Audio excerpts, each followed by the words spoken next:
ధనుస్సు రాశి ఫలితాలు. ఈ వారం ఈ రాశి వారికి మీరు అనుకున్న పనులు స్వల్ప ఆలస్యంగా పూర్తి చేయగలుగుతారు. సంఘంలో గౌరవ మర్యాదలు పెరిగి మంచి ఉన్నతమైన స్థితి ఏర్పడుతుంది.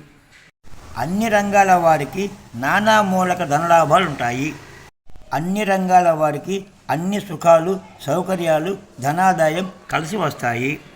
వృత్తి వ్యాపార ఉద్యోగస్తులు మీరు పనిచేస్తున్న చోట మీకు వ్యతిరేకతలు ఉన్నప్పటికీ వాటిని అధిగమించి మీ పనులు పూర్తి చేయగలుగుతారు.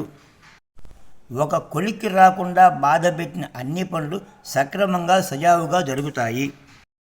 శ్రీ సాయిబాబాను దర్శించిన అనుకూలంగా ఉంటుంది.